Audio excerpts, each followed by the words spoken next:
پاکستان میں کینسر کی بیماری پھیل رہی ہے، اللہ تبارک و تعالی مسلمانوں کو ہر موذی مرض سے بچائے۔ اللہم انا نعوذ بک عن البرص والجنون والجذام وعن سیء الاسقام۔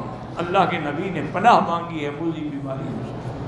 اس کی وجہ یہ ہے میرے بھائی، جہاں تک میرا معلومات ہیں کہ وہاں مسلمانوں کو پانی صاف ملتا ہی نہیں، یعنی یہ پانی کی لائن ہے نا جی، اور یہ گٹر کی لائن، کسی کسی جگہ لیکیج ہوتی ہے، وہ ایک دوسرے میں مل جاتی ہے، وہی پانی ہم پیتے ہیں۔ یعنی وہاں جو منرل واٹر ہیں ان کی کمپنیوں کو جانچ کی گئی، وہ بھی سارے فراڈ ہیں۔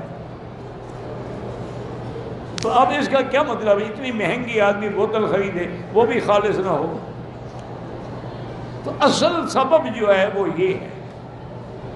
دوسرے اسباب یہ ہیں کہ اب ہماری غذا خالص نہیں رہی،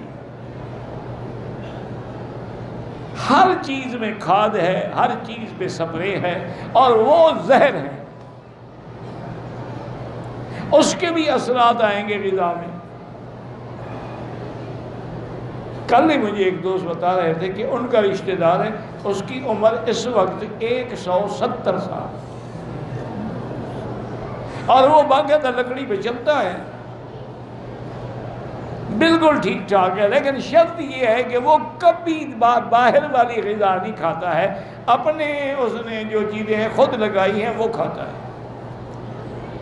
اس لیے وہ ٹھیک ہے۔ یہ تو خیر میں نے بھی دیکھا ہے اپنا ایک دفعہ ہانگ کانگ میں بھی اور کسی اور جگہ پر بھی، 70 سال 80 سال کی بوڑھیاں باقاعدہ جاگنگ کر رہی ہیں۔ ہماری تو 70 سال کی بوڑھی بستر سے نہیں اٹھ سکتی۔ وجہ کیا ہے کہ بیکار ہو گئی نا، ان نے اپنے آپ کو بیکار نہیں رکھا، ایکٹیو رکھا ہے۔ آج بھی ان کے بدن جو ہے وہ ایکٹیو ہے، باقاعدہ جاگنگ دوڑ لگا۔